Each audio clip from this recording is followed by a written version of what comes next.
Okay, it'll take a second for it to kick in.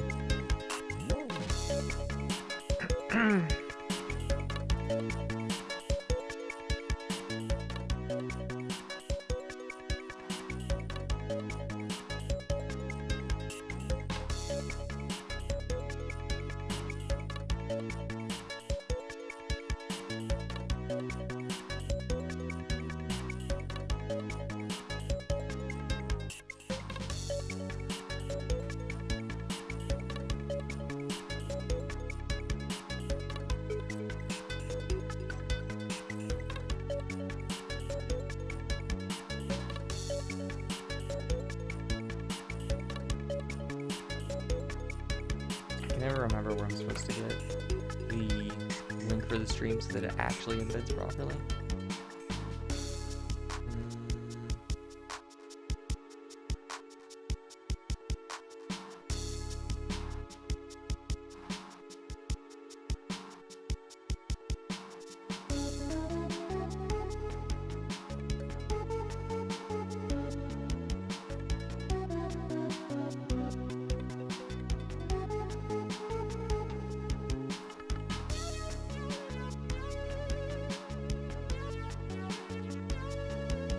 Oh, there we go. There's the proper embed.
I've already got someone.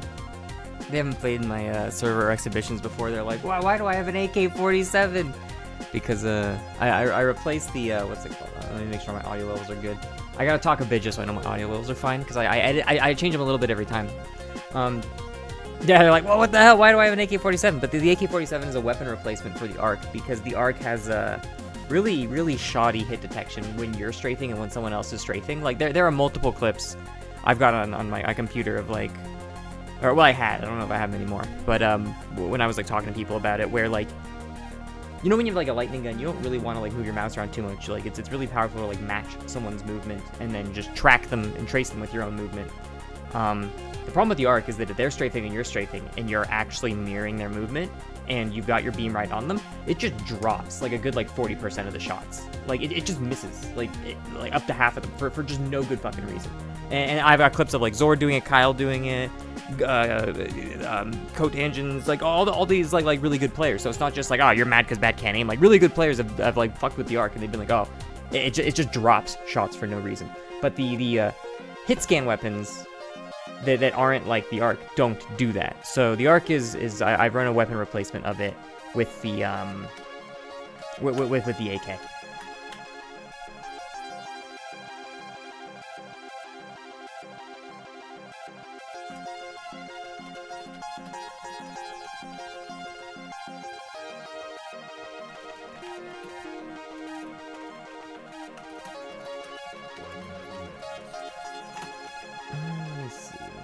So the way things are going to be different in this one as well is because I kind of mishandled, because it's a team event, so I said, like, sign up as teams, but like, there was like 3 people that didn't sign up as a team, so I kind of mishandled how to deal with that, because in a fighting game it's easy.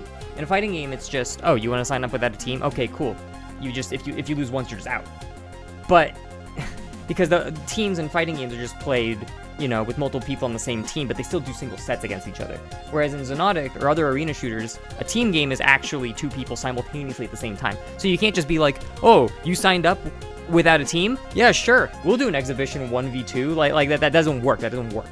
So it's like, and so I kind of mishandled, like, how to get.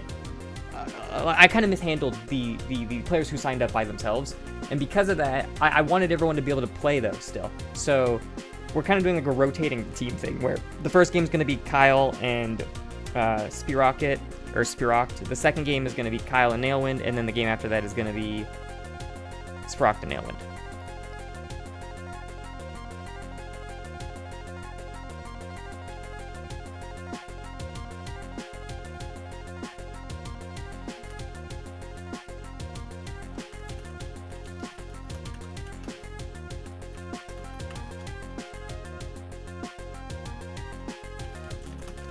What was I going to do before? Right, I was going to get the map list.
Yeah, so as I was just explaining to them in the what's it called, in the server, because of how it's working right now, where we've got basically 3 people on a rotating team versus Cotangents and Zord.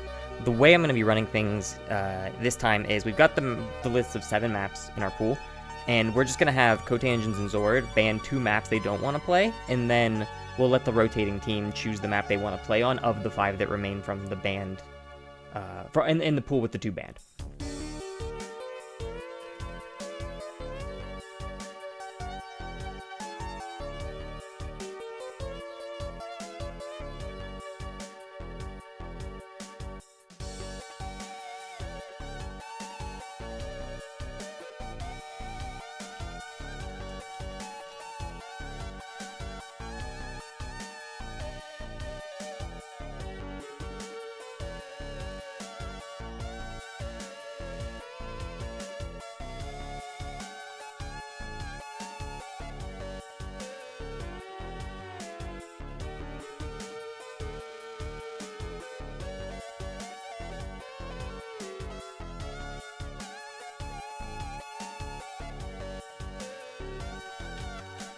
so we'll get started in about like 5 minutes or so. Alright, so they're banning Fuse and Opium.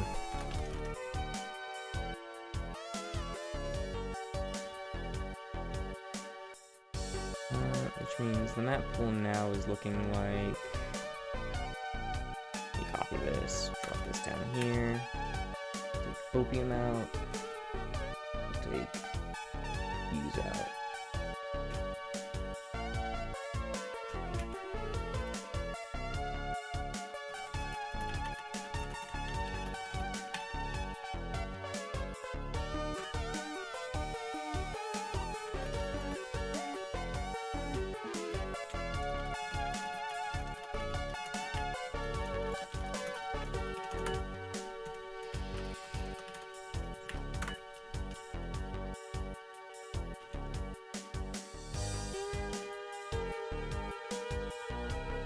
Yeah, so it looks like Fuse is going to be banned out of the map pool. Yeah, they banned out Fuse and Opium, which was a map that was recommended for 2v2. I took out Tuma and Frantic because it was like it was easily the smallest on the pool, and I wasn't sure how 2v2 would play on that. And then I took a Tuma because between Tuma and Fuse, Tuma felt like a bit of the smaller one, with like more like modular areas that could be kind of like zoned out by the team in control. So I wasn't sure how that was going to play in 2v2. So I took those ones out because I wasn't completely sure about them. And then I asked, but a lot of these maps are maps that I've played with 2v2 before, and I understand how not like totally how they're going to play out, but like how they'll play out to a certain extent. And So I took those two out, and then I asked people what they would want for another 2v2 map, and a lot of people recommended Opium V6. They said it's a good Xonotic map, works well. V6 is an updated version of it, and it works well for team deathmatch. So that was the 7th map. And it's banned! No, it's fine.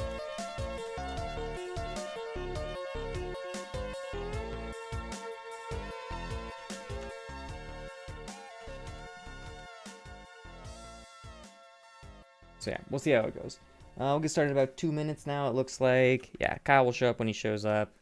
He'll probably show up on time. He's played in the past and he's not failed to show up. And then, yeah, and then we'll see what map they want to get started on. First team will be Kyle versus Spirox. And we'll see what map they choose.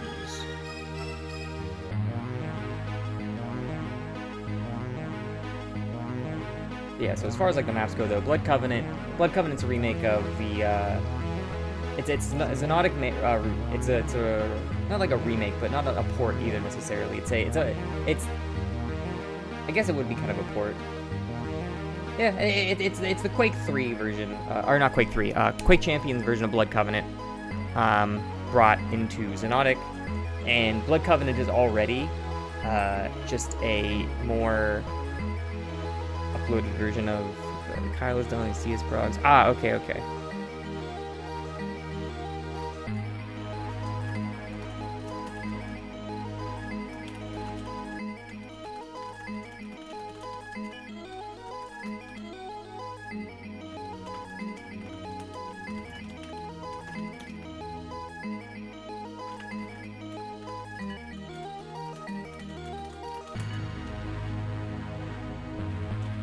So that was the other change someone Zord just reminded me of.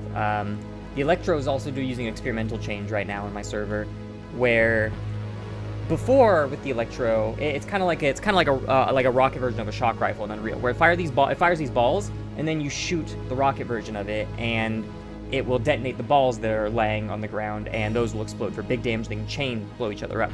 The thing about the Electro though is that the rocket that you fire could land like way outside of its splash damage range, like 300 units away from the orbs, and they would still blow up. So there's an experimental change going on right now to make it a bit less spammy, but still powerful when used the way it's intended, which is to like predict where people are going to be and then like blow them up and stuff like that. It's far less spammy because you can't just blow them up from super far away. Now you actually have to hit the orbs with the splash of the rocket. So it's using that experimental change right now. So yeah.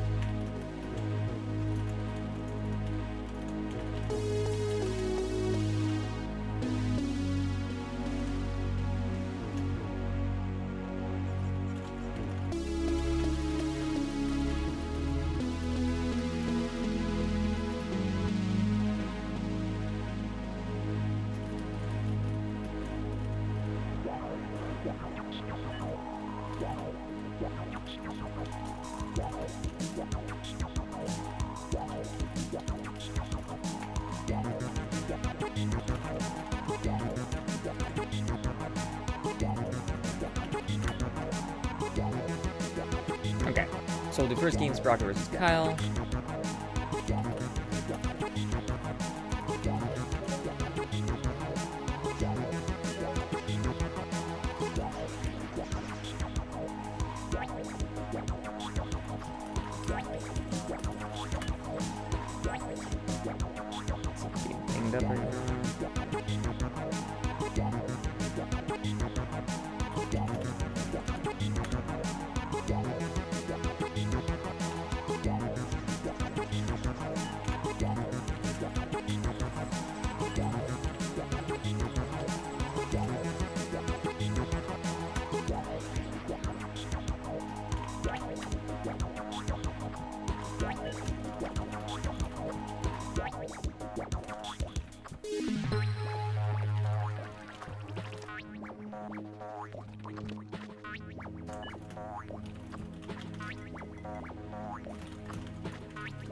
Alright, there.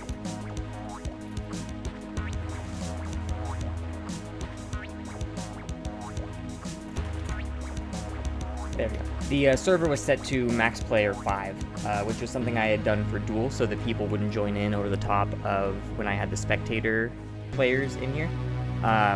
But if you want to increase the max players, you have to do a full map restart, not a map change. And when you do that, it changes the, what's it called? It kicks the players when it changes the map. So people had to reconnect for a sec, but okay.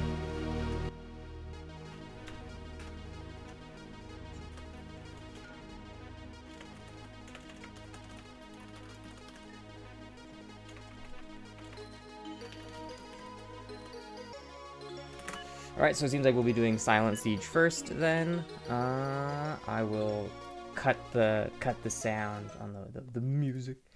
And then we can pop in over here. And if the game is too quiet, someone let me know. Like I said, I adjust the audio a little bit each time because it's never perfect. I don't want the game to be too loud or too quiet or whatever, but then, okay.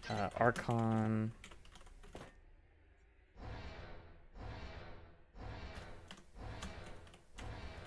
One second.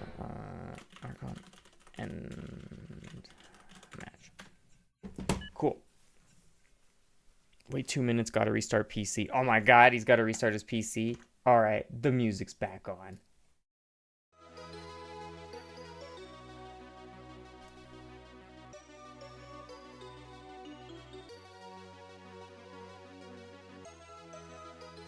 So I've never done what's it called? I've never done commentary for 2v2 before. We'll see how it goes. It's a bit I'm experimenting with it a bit.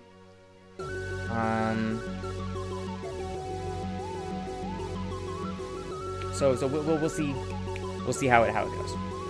Because in one it's easy. You can just kind of follow people around.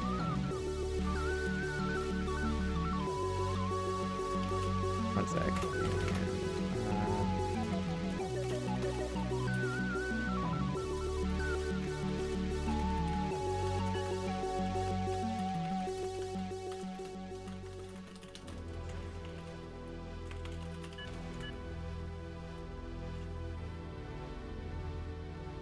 I'll send Nail one day link to the Relax server so that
so then it's like Spiroct is in the Xonotic Discord.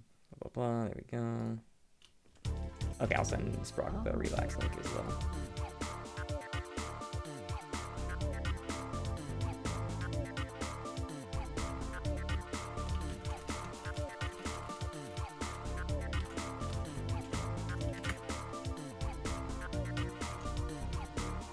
All right, so we're probably good to get started pretty soon then. Like I said, I've never done commentary for 2v2 before. It's gonna be a bit more scattered at first, as I try to kind of figure out where I need to be, who I need to be watching, what I need to say. I've also noticed that now it's got this cool feature where if you just right click, you can just pop off people like this. So if you want, you can be like, oh, they're gonna go for Mega, bam, you can pop off and try to get like a wider view of what's going on. I think that's pretty neat, but again, we'll see how it goes. Like I said, I've never really done commentary for 2v2 before. I'll try to up that a little bit. If the game is overpowering my audio or my audio is overpowering the game, let me know. And I think we're ready to go whenever they are.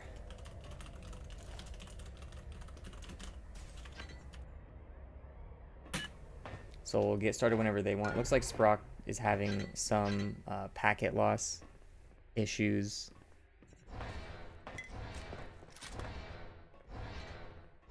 He's not looking too hot right now. 1,000 ping, tons of packet loss.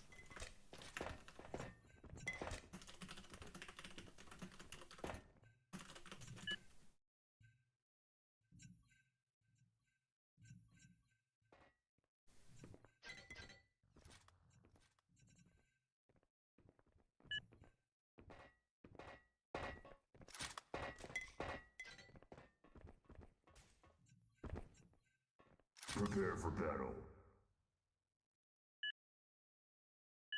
5, 4, 3, 2. Alright, I guess we'll get started with the packet loss. He said nuh-uh, but we'll see how it goes. So starting off immediately, we are going to be having Kyle spawning down and grabbing himself the Mega, so then his mate's going to cut him with 30, and he's going to instantly be getting a kill on Zord. So Kyle and Sprock looks like have, what's it called? They found each other. Sprocket is going to get picked off, though. It looks like he's having a hard time keeping up with Kyle because his packet loss is quite high. It looks like he's having a really hard time keeping up with anybody right now. And Zord is going to be the first one to grab the Mega, so we'll follow Zord around right now, see what he's going to get going on. The games are going to be played 20 minutes or first to 50. Zord with the Electro immediately firing up some rocks and Hagar. Kyle on the run. He doesn't really want to be fighting Zord right now, and Zord is trying to keep up with him. Scrub into, yeah, right, Zord's talking shit. I thought it was maybe Sprock saying, like, oh, wait, because I gotta make sure.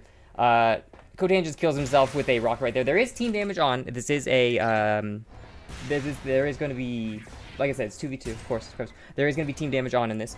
Zord gets the Mega, but he doesn't really find any kills with that Mega. So now that the Mega has worn off, the next one's going to be coming back in about a minute and a half, and Kyle knows that, so he's going to get aggressive on Zord right down here because he knows Mega's down. Unfortunately, he's going to get hit right in the face with a rocket. Spirock coming in right here with the lightning gun. He is going to be getting a kill on Zord. Well, it's an AK-47. Coming with the AK-47. He's going to get on Zord, but he is going to be finished off right there. And then Zord moving in on Spirock. He's going to be grabbing the Mega. So Zord now has the timing on the Mega. And meanwhile, Cotangent is sitting above. He's going to be flanking down on top of Kyle, but Kyle is going to be hitting with a good direct rocket. Right now, both teams are really kind of split up from each other. Cotangent is going to be grabbing himself the red armor, and Zord is in control of the Mega right now. So right now, we've got Cotangent's on red team, or yeah, red team. The characters are yellow when it swaps, so it's hard for me to see, but okay, so Cotangent is blue team. Cotangent's on the blue team, who has got control of the armor, and Zord also has control of the red. So right now, blue team has both control of the Mega and the heavy right now, which is going to make things a bit, commentating 2v2 is hard. Yeah, and it's a bit hard because it's hard to keep up with where things are going. So I think when I commentate 2v2, I have more of like a grand scale look at things, not so much a play-by-play with the players. And right now, the team of Zord and Cotangent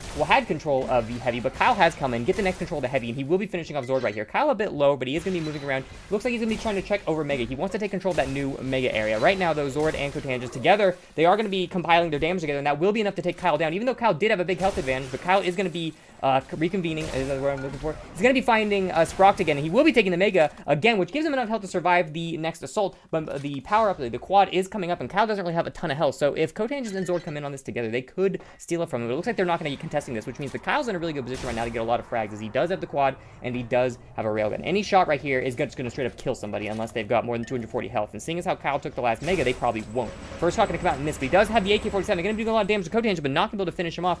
He's got 6 health left, missed the next rail, trying to suppressing fire right there, but he can't land that rail, so he's not really getting a ton out of this quad. There we go, 1 kill for Kyle on the first quad. Cotangen's going to be coming around. Cotangen's going to be hiding from Kyle. He does realize that he does not have the health to be fighting this right now. Unfortunately, though, he's going to run around the outside, misses with the railgun, but he will be swapping to the AK, going to finish Cotangen's off. So both players right now, or both teams, have gotten about the same amount of value off of their quad kills. Kyle's gotten 2 kills off of his quad, and Zord has gotten 2 kills off of his quad. So both teams are relatively evened out right now as far as that quad value goes. Next quad's going to be spawning at about the 4-minute 30-second mark, and both teams realize this, so it looks like they're going to be trying to find control of the items that they can and pick up kills where they are able to. Kyle seems to be playing very safe right now with the railgun. Look, because he just died, and he went around and found himself the railgun again. So it looks like Kyle's main game plan right here is to try to get himself a railgun and then find those safe shots until he can go in on somebody, because if they combine their power, they're going to just converge on you super hard. And Sprock, though, is going to be finishing off Cotangent while Zord down in the pit right now. Zord will be taking the Mega, but he is going to have to go on the run as Sprock and Kyle are trying to converge on him, and he lost the backup from Cotangents. We'll be finding a kill on Kyle on the top end, though, so they're keeping things pretty even, but Kyle is going to be getting double-teamed right here by Zord and Cotangents. Kyle grabs the AK, and he's making himself all the way up towards the Mega, but he thinks the Mega isn't up now, so he's just going to come back around to it. Moves back to where he knew they were, picks up his railgun again, and he's going to finish Zord off with the AK right there. Another good pickup on Kyle, and there we go. Now he's come back together with Sprock. Heavy is down, but I think they realize that the Heavy's coming up soon, so they are going to be trying to camp that for a second. Kyle's taking a Heavy. Sprock trying to reconvene with Kyle. There they are. They found each other again, combining damage right there, and they are not going to be able to finish off Zord. I think it was coming up, but they will be able to do a good amount of damage to him, which gives Kyle the ability to finish them off with a mortar and another rail shot. Rail shot coming out, mortar shot coming out again. Rail shot going to miss on Kyle, but he is going to kind of zone them out. He does have a health advantage. Mega's coming up in a couple of seconds, but also so is the Mega, so they have to determine what to prioritize here. Kyle is getting zoned out of the Mega by Zord right now, and that means that Cotangents is going to be taking the quad right here, and that's going to be 1 kill going towards Cotangents, or yeah, Cotangents has the quad right now. Got the Hagar out. He's looking for kills. He's looking for something explosive, and Kyle needs to try to avoid Cotangents right now. So does Sprock. Both players need to try to avoid Cotangents right now because he's very, very strong with this quad damage. Cotangent is still looking, can't quite find anybody. Mortar out, trying to fire a couple of mortars to see if he can get someone, but he just can't find anybody. They're doing a really good job of getting away from him. One stray shot's going to come out, and he's going to make Kyle regret that. Rocket coming down, homing right in on Kyle. Second rocket coming in on Sprock, and now no more strength. So each strength has netted each team about 2 kills. So they're going pretty even right now in the value for quads. But Cotangents and Zord's team does have more quads under their belt, which means they do have more kills under their belt currently. 18-14, still a very close game though. Cotangent's running around. Looks like he's trying to kind of get the next Mega when it comes up. Sees it, sprays down at it a little bit, but it's not going to be there for quite a while. I don't know who grabbed the last Mega. I do believe it was Kyle. Kyle with 155 health was the one who grabbed the last Mega. He's a bit separated from Sprock right now, but that is not like necessarily a bad thing. Combining yourself in a 2v2 is really strong because you can always, that means you can of course do more damage, and 2 in harmony is going to be better than 1 in perfection. One person can land all their shots, but if 2 people are landing all their shots, you can have half of someone's health and still kill them very, very, very quickly. Like, having more people essentially doubles your damage.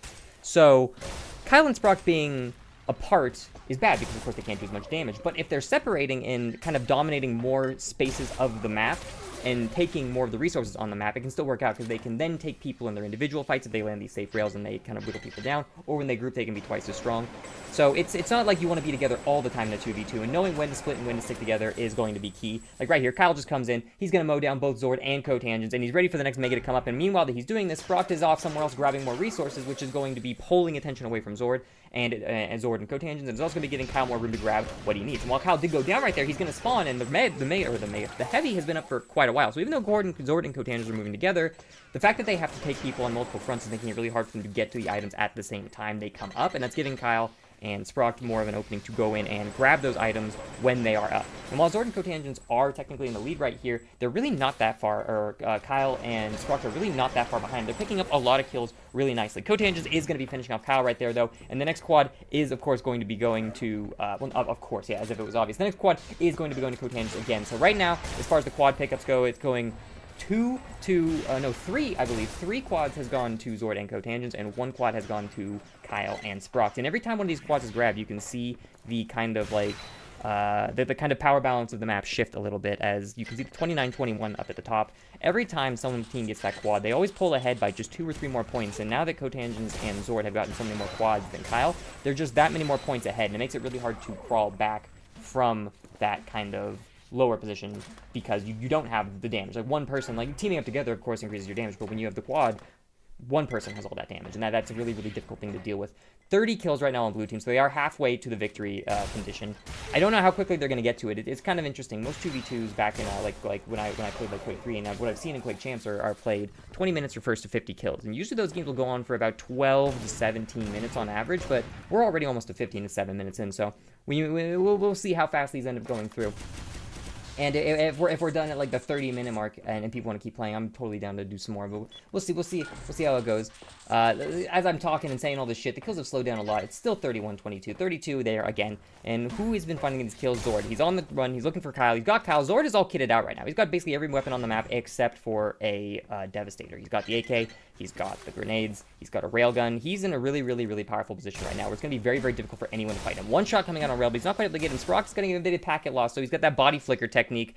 Zord can't he can't quite hit him. He's got that forbidden jutsu of body flicker, and Zord's having a bit of a hard time landing those shots. But there we go. Tracking weapon comes out. You don't want to mess with heavy weapons, guy. Yeah, Sprock's going to get the hell out of there. Almost dead, and that keeps him low. So Zord is going to be able to try to keep this power position up here on this high ground. Kyle looks like he does have the quad. I haven't been really paying attention to who's getting the quad. I gotta turn my game's audio with this so I can hear when that quad gets grabbed. Kyle over here has grabbed the quad, and he's on the hunt right now. 12 seconds left on the quad, and he has got a couple of kills with it. There we go. Another kill coming out with the quad on Kyle. Going up with the AK, not going to be able to get the kill. Maybe not. No, he's going to get finished off, and the quad is down. But the quad is going to be running out any second now, so there's really not enough time left on it for Zord to do anything incredible with it. 37-24 right now. The team, red team is slowly starting to come back a little bit, but they are losing a bit of control right here, as Zord and Cotangents did spend a lot of the last minute and a half just kind of hanging up by that red armor, holding that power position. Right now they're trading right there. One trade was Brock, and then Kyle going to come down. Is he going to finish Zord off, though? Yes, he would. No, but they're going to finish off both each other, taking each other out, going even right there. 10 more frags until game's over for blue team, and the heavy is already grabbed. Zord goes around, looks for the heavy, not there. Not quite sure where it is or who ended up grabbing it, because everyone is so low right now. It's hard to keep track of who's grabbing who's grabbing what, when there's so many players on the map, but Mega is down. I got to do a better job of looking at when is coming up and what, and seeing who grabbed it. Cotangent was the one who grabbed the last Mega, so we'll be following Cotangent a little bit, seeing what he's going to be doing. Applying a bit of pressure to Sprocked right there, coming up to converge with Zord, and it looks like they're going to be trying to camp out on the heavy right here. Cotangent's asking if Zord wants it. It looks like Zord says, no, I don't want that heavy. Wait, he's coming back. Maybe Zord does want the heavy. Cotangent's really holding on to it. There we go. Look, they're going to be trying to split. Oh, no. Big team damage on Cotangent. Shoots Zord right in the back of the head with an 80 rocket. So it looks like Zord and Cotangent are kind of trying to spread that health evenly, where instead of stack just one person, they're trying to keep each other both higher than average stacked, which is a good way to handle things. Mega is going to be coming up very soon, and Zord and Cotangent know that they're going to be fighting over the Mega as it comes up, and it looks like Cotangent is going to be the one taking this Mega, so blue team is quite a bit more stacked than red team right now, as red team doesn't quite have all of the heavy power-ups, but blue team does have the control of all the heavy power-ups, and the heavy armor is coming up soon. It's going to be up. Cotangent's going to grab it. Cotangent gets the last Mega and the last heavy, and a lot of this is just coming down to who is getting what. As you can see, 46-27, Cotangents has just grabbed so many more quads than red team, and he's also been splitting all of these power-ups so much more with Zord that it's just making it really, really hard for, even when Kyle and Sprock are able to land their shots, it just makes it really, really, really hard for them to come back in and actually take a fight.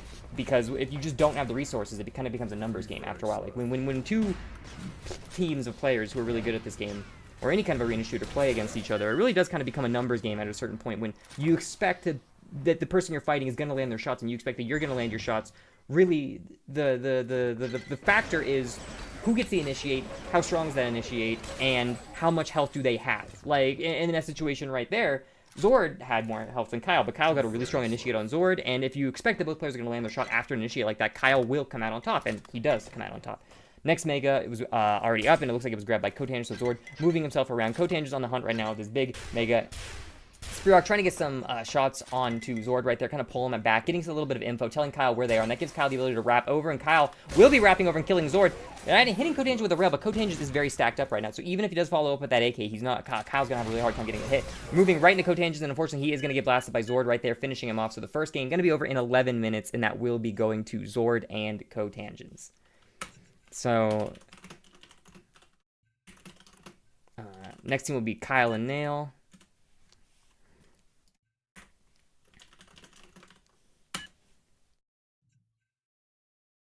So I guess those do go by pretty fast. Those go by pretty fast. Xonotic, you can rack up 50 kills pretty fast in a 2v2. So maybe if people are down for it, we can do a couple more games than just the 3. But we'll see how people are. We'll see how people are doing with it.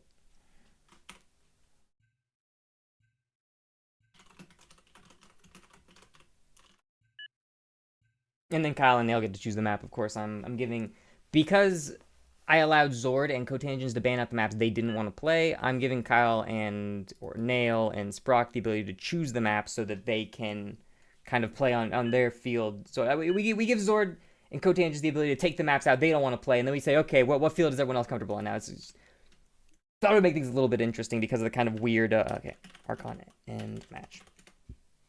Hello? Oh.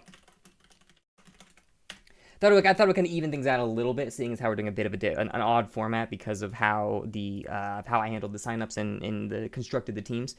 But all right, then we got Bloody Run. There it is.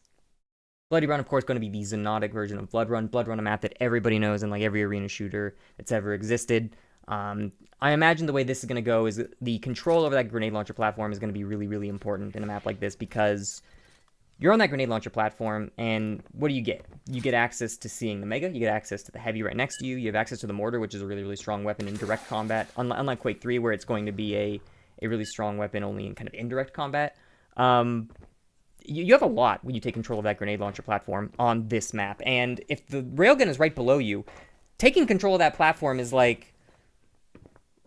it just gives you so much. Like you don't have access to like maybe like holding people off the Devastator, but like anyone who tries to go for a rail, you can initiate on it. And you see every Mega that comes up, you see every red that comes up. It's going to be difficult to deal with, but we'll see how the map ends up playing out and how they deal with the how they end up dealing with it. I'm not a very experienced player. Anyone who saw the exhibition I did against Zord would see that I get my ass kicked by the good players. So. A lot of what I'm talking about is stuff I know about maybe conceptually. I know about in theory. On paper, it all sounds good, right? But paper is flimsy, and it like goes see-through if you rub grease on it. So it's not a very reliable thing. So while conceptually I get what is supposed to be happening, maybe, in practice, that doesn't necessarily mean that's what's going to happen. Oh, I'll tell him. Right. People are probably waiting for me to give the go because normally I have the health bars up and stuff. I don't have the health bars up in this one because having 4 health bars tracking every player with the current setup that I have would be fucking impossible. So right now, it looks like we're going to be getting Kyle starting over by the Mega above the red. Zord's playing next to the red. I don't wonder what they're going to go for. Kyle looks like he's rushing straight to the red, but he's not going to make it. Zord also missing the jump, so he's going to be going straight for Kyle. Kyle jumping back up, though, going for the red again, but he's going to get knocked down. There's a big fight right here in the middle for that red, and Cotange is going to come in with the yellow, and it looks like Cotange is going to be the most stacked player right now, as he did grab a yellow armor, and he grabbed that red armor. Meeting up with Zord down at the bottom, he's going to be giving Zord the railgun. He's going up to look for a big hit with the Hagar. He's going to find the first hit on Kyle. Kyle trying to take him down. Hagar's on a super reliable weapon, so he will be taking Kyle down, but he loses a lot of health for it. Getting in a 2v1 right now just for that yellow armor. He will be taking the yellow armor away from the enemy team, taking down Nailwind, but Kyle is going to finish him off. So we follow Kyle around now. Kyle's got himself the Mortar. He's going to be finishing off Cotangens again, and he's going to be grabbing the Mega. So Kyle right now has the timing of the Mega. He probably knows when that red is up, and it looks like right now he's just trying to fight for control of that platform, like I said. But the what's it called? Quad damage is going to be up on the far side of the map, and Cotangens does have it. So let's see what Cotangens can get with this. He's got a Mortar up, but he's very, very low. Any straight hit could finish Cotangens off. And then, you know, swap possession of the quad for the enemy team. Cotangens seeing Kyle right there, knowing he can go up to the top, but not exactly sure where he is. He's firing a lot of grenades, and Kyle and Nail are just playing very safe, trying to get the hell away. But Nail finds himself in an unfortunate position where Cotangens will finish him off. And then, Cotangens sees Kyle fighting over that Mega. No, that's what I'm waiting for. And he comes in and swoops in and grabs a kill. I think that's 3 kills for that quad for Cotangens. So not a bad haul for that single quad that he grabbed. Nailwind moving around. He meets himself back up with Kyle again, Bover in the quad room, and they're looking for a kill right now, using a Krylink to harass a bit, getting really good damage with that Krylink, but he will be trading that damage back on him, so Nailwind going to have to move back around. And Zord and Cotangens on the lower end of the grenade platform right now, firing a bunch of rockets up. The rockets do hit through the floor, so they're just trying to do a lot of damage to people as much as they can. But Kyle going to come in with the big Krylink, finishing off Zord, and Nailwind going to be finishing off Cotangens. So blue team, they are blue team. I gotta set the players to not be the same color as me, so that when I do teams, I can actually tell them apart better. I'll do that for the next round, so that I stop getting so confused. So blue team is actually going to be at a pretty good advantage right here, as Kyle is going to be taking control of that middle grenade platform. He grabs the red armor, he swoops himself back around, and it looks like he's looking to meet up with Nail. There we go. They've met up again. Railgun's not there, but the Mega is coming up soon, and Kyle wants to position himself forward, trying to kind of keep Cotangens off of that grenade platform while he comes down to grab the Mega, and he will do it successfully, as he will be finishing Cotangens off as Cotangens challenges. Kyle wrapping around, Nail coming in from the front. They go for the pincer attack, and Cotangens wisely tries to get out of there, but it's unfortunate because Kyle will just chase him. That's actually Zord, not Cotangens. Unfortunately, he will be chased down. Cotangens coming around to the flank, actually going to be finishing off Kyle as he's trying to get in a fight with Zord. Something I'm going to try right here is actually I'm going to try popping the camera out a bit when fights start and maybe see if I can get a better view of this. So right now we got to fight in the middle. Right if I boom, pop the camera out and we see what's going on here. Cotangen's running around up here with Kyle, and then Zord going to be flying in over the top, getting in a fight with Kyle here. Kyle trying to spam down with the what's it called, Krylink, and Zord just trying to hold his position up here with the rocket. Going to be dropping back down over to the Mega though, and Zord will be taking control of that Mega. Kyle though taking control of the quad with really low health though. Quad is going to be going down, and he will be trading possession of that quad back over to Cotangens, who's now looking to get as many frags as he can on these low health players who are spawning without the armors. And that's kind of what you can do with quad. With quad, you can either go around hunting for people, or you can try to use it to maybe secure armors up coming up. A quad is going to last 30 seconds, but let's say the armor was just picked up when you got the quad, for example, and you don't really have a lot of health. But you know people who don't really want to fight you. Quad going down right there, but Cotange is going to spawn closest, so he'll be able to repossess it. Something you can do is maybe just try to kind of camp the armors and the megas with it and say, okay, we're not going to really get a bunch of kills with this quad. We can't really chase people down. But something we can do is we can take control of these power-ups, and it looks like it was a big mix of what Cotange was doing there. He was hunting for it at first, and towards the end realized his health was getting low, and he was just trying to kind of zone out, fight for the power-ups, and it worked out for them, because I do believe the Zord ended up getting himself the mega, and Kyle's over here grabbing the yellow. So right now, blue team is kind of stuck on the back end grabbing all of these yellows. The mega is going to be coming up soon, and red team looks like they're ready for a big fight happening in the middle right now. Blue team on the outside with red team on the inside of the tunnel. Red team has the position to grab the mega, but both teams are going to be trading with each other. Kyle firing rockets in. Zord is going to be grabbing the mega though, and Kyle's on the run as Cotanges is going to push in, finishing him off. Fight in the mega health is going to be going to red team, and they are going to be going and trading pretty evenly there. But despite all the even trading, but yeah, that was a pretty even trade, wasn't it? What am I going to say about that? That was a pretty even trade, wasn't it? Zord got the mega, but he got dropped down a lot. Kyle, my job is done here, tries to leave. Cotange just finishes him off. It was a pretty even trade. And another fight's going to be happening down in the mega section pretty soon again. But right now, a fight is happening over in the rocket room. Looks like... Who is this? Names are moving around. It's hard to see. Kyle's going to be going down into the tunnel, but unfortunately, he's not going to be able to land those hits. Or, well, he is landing on hits. All right, let's restart. I lost myself. Yeah. Oh, look, it's Cotange. Cotange is running around. He's up on the high ground right here. Red armor is going to be coming up soon, and Cotange knows it. So Cotange is going to be trying to take control of the red armor area. He's sitting up on the higher platform, knows that Nailwind's coming up behind him, so he is going to be getting some really good pre-fire damage with the Krylink, doing a lot of damage. But unfortunately, Kyle is going to be snatching the Mega right from under Cotange's and finishing him off right there.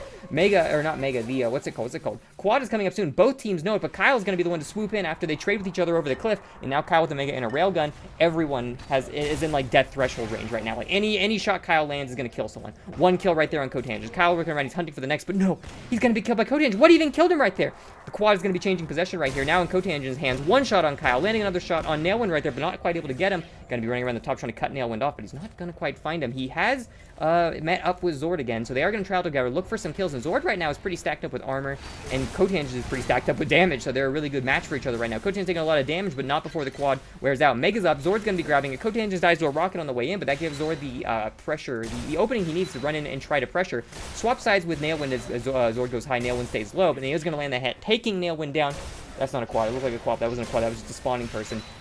And Zord is on a roll right now, taking everybody down over here, switching between rocket and rail back and forth. That extra health he got really paid off, and he got a lot of kills in a row, bringing his team back up into a slight lead. Moving around back down, he knows the Mega's coming up soon, but unfortunately, right when he looks away, Kyle comes right in the back. Luckily for Zord, he is going to be spawning down by the Mega and grabbing himself the lightning gun right there. I'm sorry, the AK-47, and using that lucky spawn, the fortunate positioning. He will be taking the Mega, he will be getting the lightning gun, and he will be able to finish Nailwind off once, finish Nailwind off twice. Rocket's going up, he knows Kyle's on the run, he knows Kyle is low, and where is Kyle right now? He's in the quad room. He's going to finish off Cotanges, though, trade with him pretty effectively, and Zord's going to back off a little bit. Looks like Zord's the one to take this fight. He wants to meet up with Cotanges again, and that's exactly what they're doing. They're going to meet up, they're going to take the red armor. They're doing a really good job of controlling a lot of these items. Like, a lot of times, it's very interesting. You look at how these fights are going, and Kyle and Nailwind are trading really effectively with Zord and Cotangens, but when you look at most of these fights, Zord and Cotangens are actually the ones that are grabbing most of the power-ups. Like, Zord has 8 megas and 3 heavies. Cotangens has 4 heavies and 4 quads. Nailwind only has 2 megas. And Kyle has, he's got a pretty good amount of heavy, but not nearly as much heavy and not nearly as much mega as the other two. So, while they're trading really item the item advantage actually is kind of going towards Zord and Cotange's favor. And you can definitely see that reflected in the scoring section of the game. It's really, that item control is really what's keeping them ahead and fully loaded right now, and Cotange is running in again with another quad. Like, that's what, his 5th quad now. Cotange is doing a really good job timing that quad, always being right on top of it, and when that quad comes up, I need to pay closer to attention to it, but I imagine that Zord is probably trying to pull people's attention off somewhere else so that Cotange can more easily get the quad, or maybe they're giving up items because in that kind of situation, because they know they're going to have quad to strip them all down. these quads are really, really, really core. And if they keep giving them the cotangents, they're gonna have a really hard time pulling ahead, because even if you do get, like, let's say the Mega and the Heavy, when cotangents ends up grabbing himself that that quad, like, it's not gonna do you any good. Cotangent's right here, trying to spray Kyle down. Gonna land a pretty good amount of shots, but not quite enough to make Kyle really back off and really be scared, because Kyle is still on the hunt, applying a lot of pressure. Rocket's coming down. He knows that the Mega's coming up soon. Both players on red team are extremely low. Mega's coming up in 15. Kyle down in the bottom area. He's really, really, really trying to zone people out of that section. He does not want them getting the next Mega, but unfortunately, he just can't stay there alone. Meanwhile, Nailwind is on the high ground trying to help him, but he just can't do too much. He really wasn't kitted out with a ton of weapons. Next Mega comes up, and that Mega is going to be going to, you guessed it, Zord, again, who's done a really good job grabbing almost all of the Megas in this game. He's making it really, really, really hard. And while the score was very close before, and it still is very close, you can see that it's very slowly starting to kind of spread apart. At first, it was 21-22. No, then it was, 27-24. Now it's 43-37. The value that they're getting off of these items and then forcing these fights and turning into a numbers game is really, really becoming apparent now, as the score is slowly starting to kind of peel apart, and you can see that the lead Zord and cotangents are possessing coming into play right here. Zord moving back down again. Another Mega's up, and that is going to be going to Zord's team again. And it's really, really, really hard to fight them when they've constantly got that. But as you can see, Kyle kills Zord somewhere. Not Mega Quad is coming up very soon. Cotangents and Zord been zoned out of the quad room, and it looks like Kyle's going to be go up and grab it. Not only is Kyle relatively sacked right here with the yellow and almost full health, but he's got the quad. This could be the moment they need to really start hunting people down and get a lot of kills.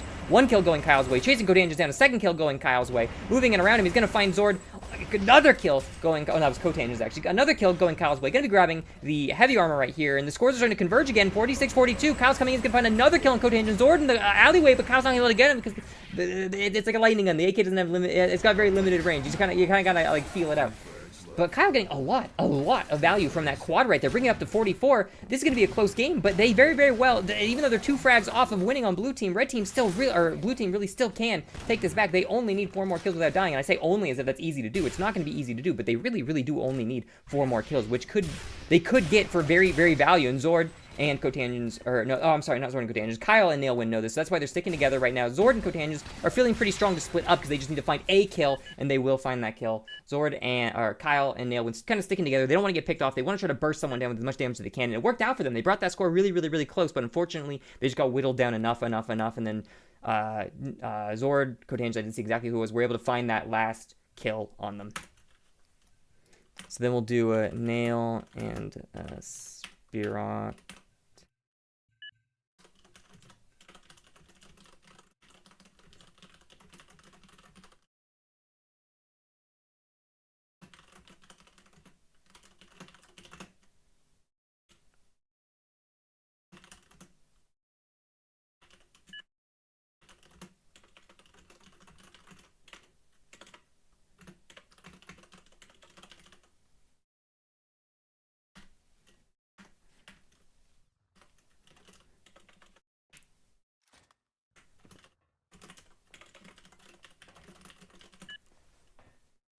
All right, so next one is going to be Spirock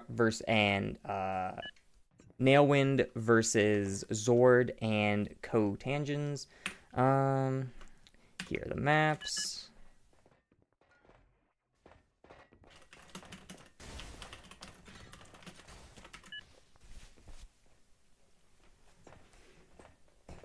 So this is technically the final game I had scheduled, but I didn't realize how fast the 2v2s would go through. Like I said, when I watched 2v2s in the past a lot, each one goes on for about 15 to 17 minutes, but these ones are usually over in about 10 to 12. So yeah, we can keep going a bit after this and see what they are down for. Anyway, I gave him the map list. Do you think you just need more games?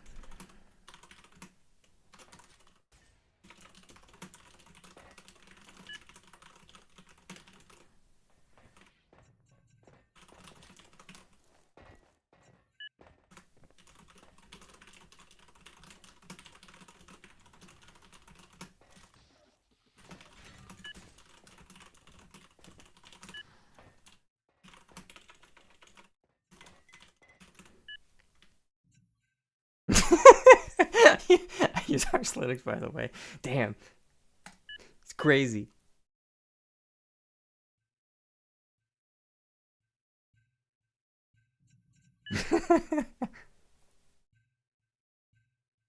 So next map will be Nail and Sproct versus Zord and Cotangens on a Blood Covenant. Technically the last match I had scheduled, but if they want to keep going for a few more after this with different teams, honestly 2v2s are a lot of fun to commentate. I don't know if I'm directing the camera well enough for it to be engaging to watch, but it's a lot of fun to do commentary for. So hopefully, I forgot to start the recording for the high quality. So, when I upload this later, it's gonna be the lower bit rate. I can start recording now and I guess splice them together, but then we're gonna have one big file I gotta render. Fuck it. It's better than nothing. So half of the re-upload is gonna be actual good quality, and the other half is gonna be kind of crappy bitrate. Oh, what have I done?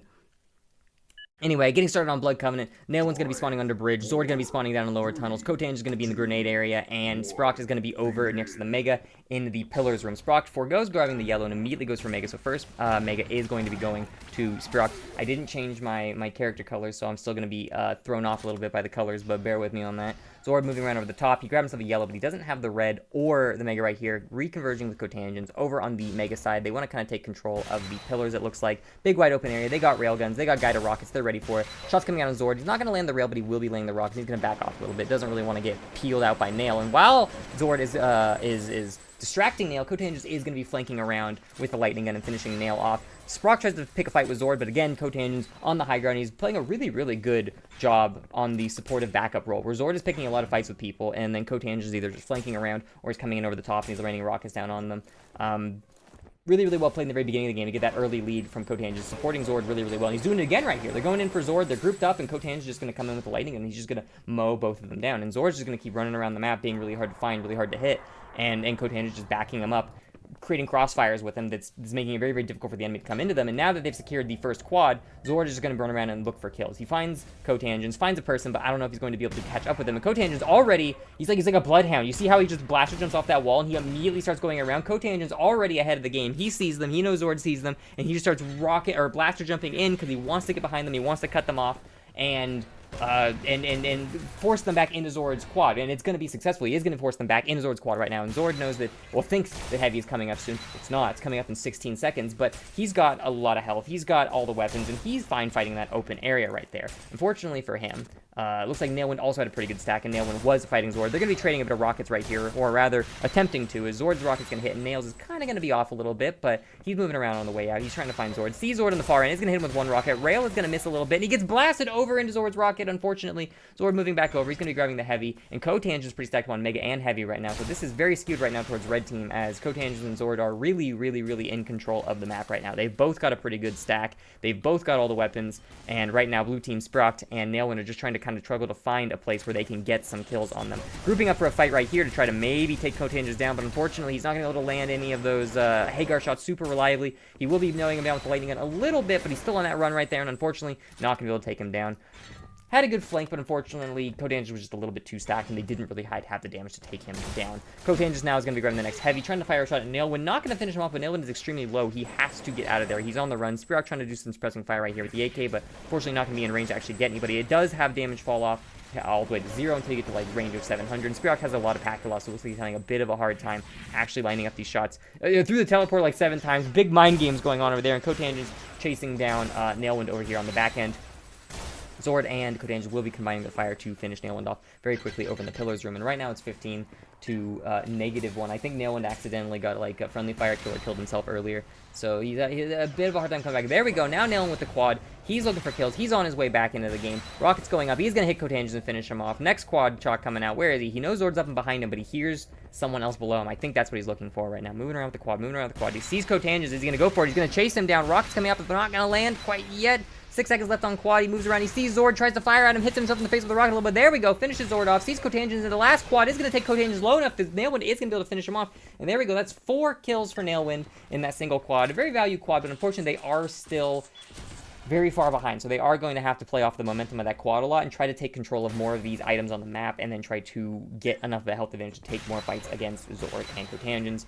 and it's going to be hard to do because Zord already has, he's picked up a couple of yellow armors. He's got himself up to 150, and he knows that red is coming up. That's the second time I've done that. Yeah, Zord knows that red's coming up. It's not coming up soon. It's coming up in 15 seconds. He's just holding a position on the area. He's just securing this side of the map, which is something you can do a lot more in 2v2. You know, like if it's 1v1, what are you going to do? You're just going to sit there next to the 15-second like heavy armor coming up. Like there's so much more you need to cover, so much more you need to do in a 1v1. But in a 2v2, a lot of times you really can just leave it to your team, especially if you guys are ahead like this, to try to secure other areas of the map and try to put pressure elsewhere while you just then sit in a core part of the map. And, oh, red's coming up, you can go grab the red. Oh, you've, like, kind of pushed people into my area, now I can finish them off, and we can, like, combine our shots on them.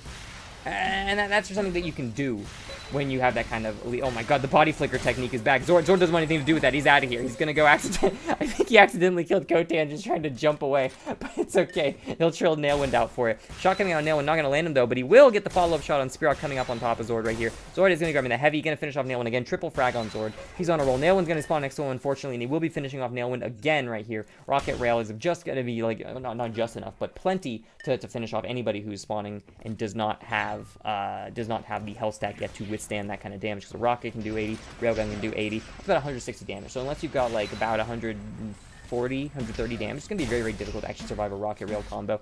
And since you only spawn with 100 health, yeah, that's basically gonna kill anybody.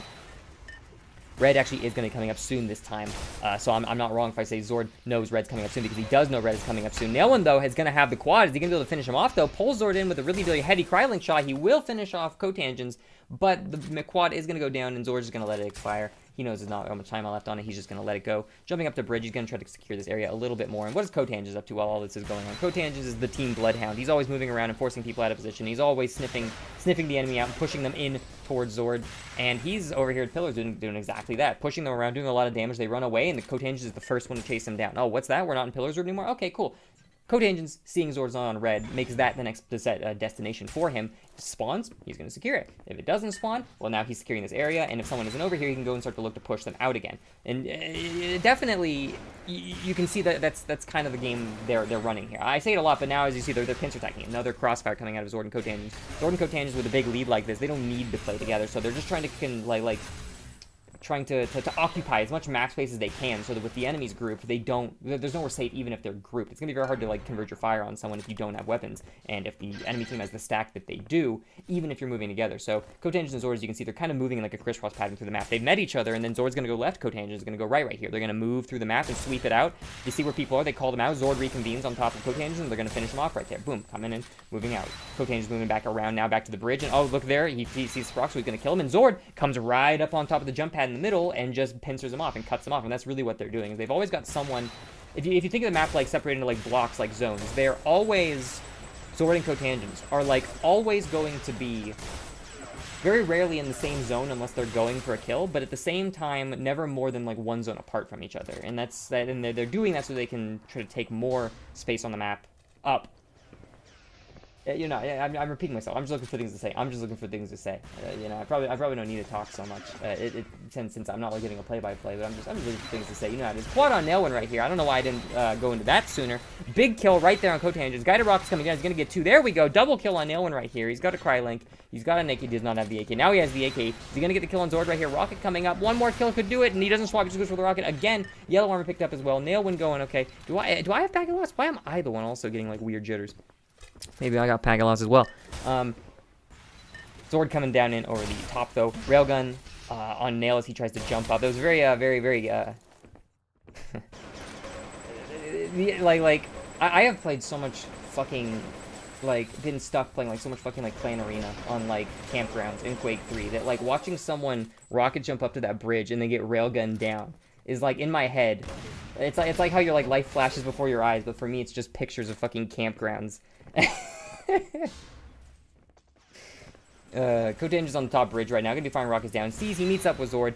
Hagar's gonna be coming out. He's gonna push Sprock into the red though, but I think it looks like he's gonna have enough health to deal with this because Sprock unfortunately is stuck using the Hagar, which is a very unreliable weapon as far as damage goes. Cotangents gonna start with about 3 HP, but he will get that Xonotic health regen back a little bit. And Zord and Cotangents now grouped up together because they are low. Team killed by Zord. Oh my god. Unbelievable. How did he live with himself? How can Zord live with himself after a kill like that? I don't know. I think there's gonna be some hard feelings after a kill like that. What can I say? No, I doubt it. But Sprock moving around, trying to get some weapons so that he can actually start to fight and like help Nail out. And it looks like he's not going to teleport up. Coming around on the bottom side, we've been watching from Zord and Cotangents for the most of the game. Let's see what's going on in the Nail and Sprock side of things. Sprock going to be getting in a fight with Cotangents, and as he does that, Nail hears the fight going on, and he's going to come around, try to back him up. But unfortunately, Nail doesn't really have much except for the AK and the what's it called? And the railgun. No, he's also got a rocket. Okay, Nail's pretty kitted out. Nail's fine. Why did I say he's only got that? Nail coming around the top, trying to assist Sprock, but he's going to have a bit of a hard time with this since Sprock was like 2 floors below him, and Nail was on the very top, already stuck in a fight with Cotangents, who had taken control of that upper mid-tower area. Cotangents still up there. Nail sees him, but oh, look at that. It looks like Sprock has the quad damage, so maybe we get a kill right here, firing a lot of not quad damage shots. Well, they are quad damage shots. Crylink shots in. Going to be taking Zord down, and Cotangents will be going to be grabbing the red armor. That's going to be another quad for blue team. Blue team has been pretty good at collecting the quads this game. Cotangents and Zord have done a really, really, really good job of you know, splitting up and just taking control of so many different parts of the map and taking almost every like item that they can when it comes to the megas and the heavies. But Nailwind and Sprocked, in response to that, have done a very good job of being the first one to the quads to make sure that they get it every time. And it is definitely helping them bolster their score when they are able to get that quad. And that really, really kind of brings them back into the game. Like, if there's no quad in here, in like a 2v2, for example, like, what are you going to do when one team does just split up and takes control of everything? Like, at that point, you just kind of lose, I guess, because now it's like playing out of control in a 1v1, except, you know, you got to spread the resources among 2 people, and the enemy team can converge on you more and hit them harder. I guess you could also make the argument that it's easier to get kills because you yourself can converge on someone, but if the powers are split between 2 people, killing someone isn't as valuable as it is in duel, where you just killed the most stacked guy and now he's weak again. You've killed one stacked guy, and his stacked friend is coming to kill you. So, without the quad to give you the ability to come back and around on people, it would make it very, very difficult to come back from a out-of-control situation where you do end up very out of control. So, it is very good that Nailwind and Sprock are doing really, are being, like, very diligent and wise about trying to go in and collect that quad damage whenever they can get it. Nailwind coming up over the top right here. Gonna be grabbing himself a railgun. I got something in my eye, so I got distracted. Next quad is going to be coming up soon. Zord and Cotangents, though, they realize that Nail and Sprock have gotten like every single quad at this point, and they really don't want to give him the next one. Cotangents is playing really aggressive, but he is going to get taken down by Zord, or I'm sorry, by Nailwind, and Nailwind's fighting Zord right now, and all the while that they're fighting that, Sprock is just going to slide and take the quad. So even though Cotangents and Zord were in position to take the quad, Nailwind and Sprock are going to do a really good job of collecting it again. And with Sprock on this quad damage, we might be seeing him rack up quite a few more kills for his team. He's trying to get those, what's it called? He's trying to get those Crylink shots out, but again, it's very, very difficult with the packet loss that he is unfortunately suffering from. Nailin coming around back over the top. He does have the last, what's it called? He does have the last mega health. And he's going to come in with a really, really nice big Hagar blast. Hagar blast. Hitting them in the back and then finishing off Zord with the AK. Really nice flank coming out of Nailin right there. Hagar's another weapon that I think gets a lot more value in a 2v2 scenario, because in a 1v1 scenario, someone starts charging up the Hagar. Beep, beep, you hear that shit across the map. Oh, I wonder if someone's trying to charge a Hagar on me. But in a 2v2 situation, Sprock is down there fighting against Zord and Cotangents, and Nailin can just start charging at the Hagar. They can't really hear that. They don't have time to like process what's going on. The Nailin can just come in from behind, hit him with like a really big 90 damage Hagar shot, and then instantly just swap to another weapon and finish them off. And yeah, you could argue with like, you know, oh, 90 damage. A Railgun can do that as well, but the Hagar can do more than 90 damage as well if every rocket hits. So it can be a very, very big, it can be a game-changing weapon. It's a very, very, very powerful weapon, potentially, for that first shot, at least. And Nailin proving that as he was able to kind of clean them up last time. But oh my god, no. How could Nailin have done this? Unbelievable. Unbelievable. Then he gets finished off by Zord, the insult to injury, kills his team, and then gets murdered. Game is hard. Sometimes that happens. Sometimes that happens. You hear people fighting down there. You fire a rocket. You forget the team damage is on. Teammate's only got 1 HP. Yeah, he was gonna die. He was gonna die of something anyway. He's gonna die of the next guy anyway. You know. Instead of giving the enemy 1 kill closer to finishing, they just take themselves 1 kill down, which gives them a little bit more time to kind of get those kills that they need. If anything, I would say Nailin probably did it on purpose. Nailin and Sprock are actually working together to get on purpose. Next quad is coming up, and Cotangents wants to fight for it this time. He doesn't want to give it to them for free, but they're like ants running around. They just can't catch them. Unfortunately, that last kill will be going to Cotangents right there. That will be GG's for Zord and Cotangents. They've won all the games. But yeah, let's see if they want to do any more.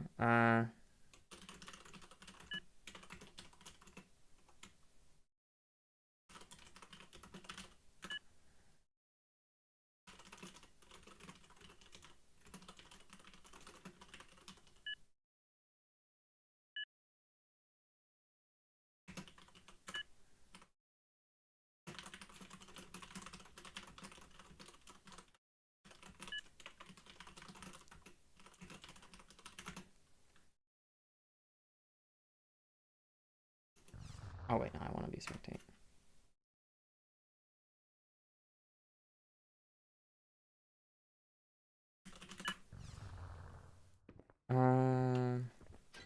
Is there a way to call for... Oh, Sprock left. He does not want to do LMS. He played 3. Thank you. GG's to Sprock for playing and joining. It was a bit unfortunate, the network connection. It probably made it difficult to play him, but I appreciate signing up and playing. Let me see. LMS. What is the... Is it like... You just type in like game type and then... So if I go to like...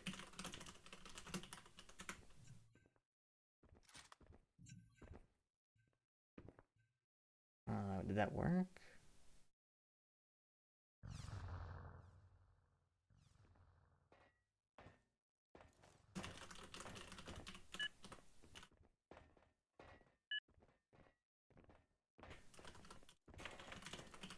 All right, now things have changed. It's not team deathmatch anymore. We'll do a couple of no. Oh.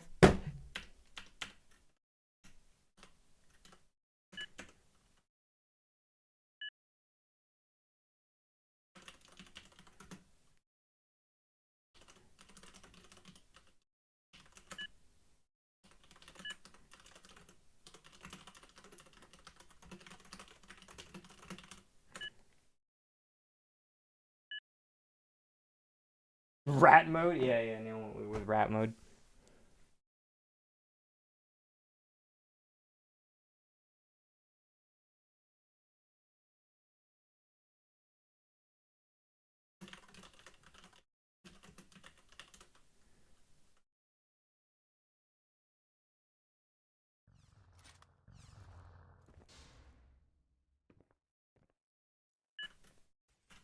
Archon game type LMS. Archon siege map. Siege map. Xonotic underscore B3. Hopefully I typed it in right. If you type it in wrong, Xonotic, your server just goes, that map doesn't exist, and crashes.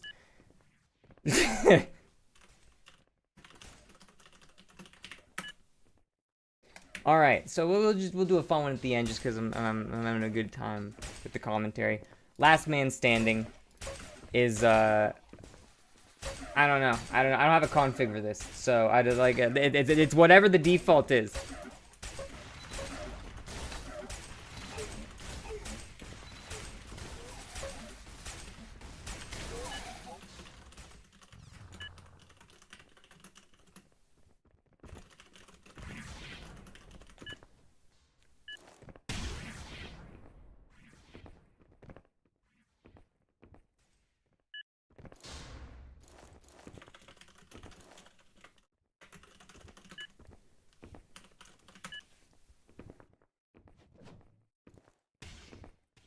So yeah, GG's. It was I've been done for another 2v2 since it's just us now. Oh my god. After this rat mode. Yeah, we did last man standing in what's it called? Unreal Tournament, and there's like no camper protection or anything in it. So like it was literally just people like hiding out like rats the whole time. But this is going to be free for all. So we'll start off from Zord's perspective. Maybe okay, so it looks like everyone starts out 200 and with every weapon in LMS. Okay, good to know. So start off, Zord is going to be getting in a fight with Kyle over here. Back out a little bit, see what's going on. And oh my god, Nailwin jumping in on the back like a rat to try to finish off kills while he gets out safe though. Who's got the most health right now? Who's got the most health? You can't see health in this menu right here. Nailwin coming in on the backside though, but he's gonna get shot in the back by I don't know who to shoot him. The last man standing is interesting because in like Clan Arena, for example, in very serious constructed Clan Arena matches, right? Generally what people tend to do is, okay, everyone has 5 lives, got it. Generally what you tend to do in like constructed teams on Clan Arena is there's usually a power position on the map, which is like the strongest place to hold. So oftentimes, the way every fucking Clan Arena game goes, at least in Quake 3, I don't know, well, for the people that took it very seriously, was teams would end up fighting in the power position at the start of every map, and then they would try to hold it as long as they can, with as many people alive as they can, and then go hunt down the people who are inevitably going to be hiding and running away because, you know, once you're playing on campgrounds and someone's taking control of bridge, what are you going to do? What are you going to do, right? Yeah, let me just go like 2v4 the people on bridge. Like, it's not going to happen, right? So you kind of have to back rocket and try to pick people off then as they try to hunt you down. That's kind of the flow of a lot of Clan Arena when played very seriously. Is every fight at the beginning takes place at like the power position, and then after that people get hunted down, blah blah blah. With Last Man Standing, since you spawn with every weapon, there's no real incentive to go to like specific places for a weapon. There's no reason to go to a place because of the armor that spawns there. So the way I see it, in my inexperienced opinion, you've seen me play, I'm not that great. The way I see it, in a game of Last Man Standing, you kind of just want to take control of the strongest part of the map that there is to take control of, and then, but the problem with that is that if other people are doing that, you might get shot, right? So maybe you do just play as a rat. I don't know. Yeah, I don't know how Last Man Standing works. I never really play it. Is it better to play as a ratatouille rat and just run away and hide? Or is it better to and avoid engagements? Or is it better to try to take control of the more powerful positions of the map? Because, like, what are you going to do if you're in the red armor pit, right? Well, perish. That's a trap. It's a gay baby jail down there. You go into the pit, and what are you going to get out from? You're going to get, like, rained on and hammered by rockets. But you come over here to the high ground, and now you've got a lot to move around with. You got a teleporter you can fall back into. What are you going to do? What are you going to do? Yeah, let's move around let's speed this up. Move around the map like here. Oh, dude, look at this. Now we can get some good ass. No, we can't, because we go out of bounds and we can't see people. But like what do you do? What do you do? I guess you like would take control of the power positions on maps. So like where are the power positions? What's Kyle doing? Is he being a ratatouille rat right now, just hiding around behind those pillars? Which one's Kyle? There he is. Got 1 life left on Zord. 2 lives left on Nailwind, 3 lives left on Kyle, 4 lives left on Cotangents. Actually, there we go. Cotangents just died. Actually, Cotangents played Unreal Tournament, Last Man Standing with us. Cotangents is the biggest ratatouille rat I ever fucking played with.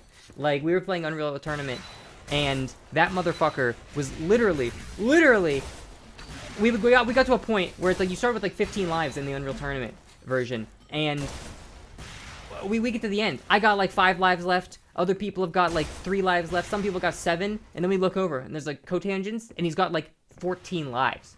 And everyone's like, how the fuck does Cotangents have 14 lives? And then when I fully die, I start spectating him to see where he is. And he's like hiding in some like vent. He boosted himself up into the air into like some like weird vent. And he's holding himself up in it like he's fucking Spider-Man or something. And like no one would ever look there. Big ass map. And he just like hides in like this tiny little vent somewhere. Like a rat. There we go. Now Cotangent's back to 2 lives. But yeah, no, it is funny to think about it. It's funny to be like, wait a minute. I already played Last Man Standing with Cotangents.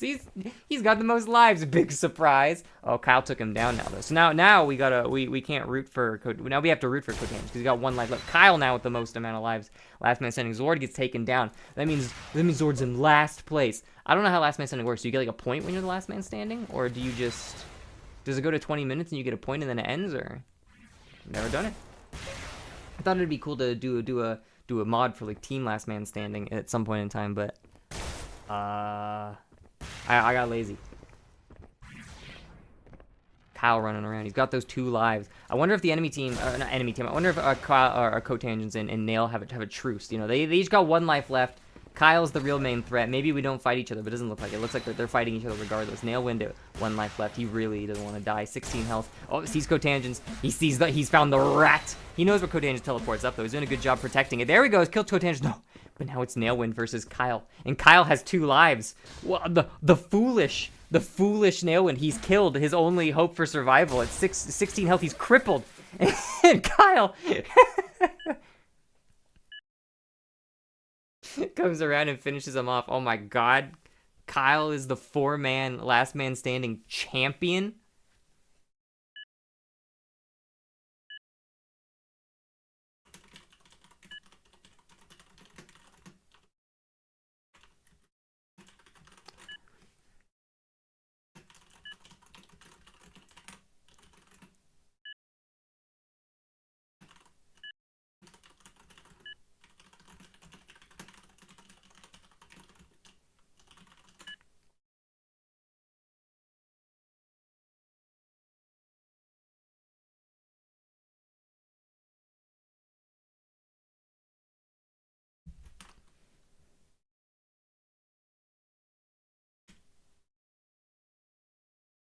All right, so we'll do one more 2v2. We'll do one more 2. Give me server name. I'll beat all of them in this mode. Oh my god, Alex, people beat all of them? I think, wait, is that how you pronounce? I've said your name quite a few times, but I'm never sure if I'm pronouncing it correctly. And then I saw someone else spell your name differently one time. Alotropy. I hope I'm pronouncing it right. Yeah, give me the server name. Crazy, she's gonna come kill everyone. I think that would be unsanctioned. All right, I have to have some. I have to hold professional standards to my event. I can't do that. But 1 second. If you really did, the server's not on public right now because people join randomly and try to play when I'm trying to like do the commentary. But like, there's the IP if you wanted to like join in and like spectate. I think the max players are set for 2v2, so you wouldn't be able to join anyway on the 2v2. But there's the IP if you wanted it. Anyway, move on back to this. All right, so we'll do one more 2v2 for the event. We'll do Fuse Good with them.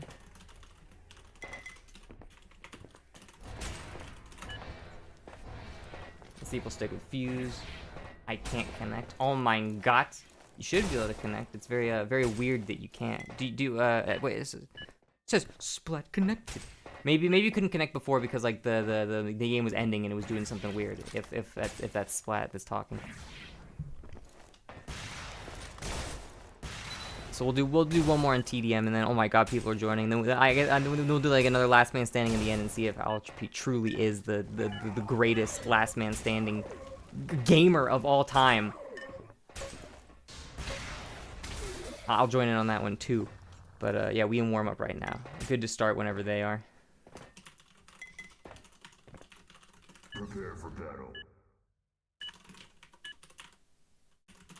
5.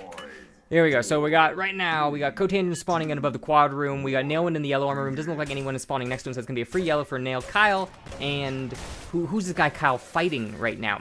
Yes. Zord are gonna be spawning over in the mega room. I don't think anyone has picked up. No, someone just picked up the mega, and it looks like it was Cotangent just picked up the mega. So right now Cotangent has that high ground advantage. He's got the mega on him right now.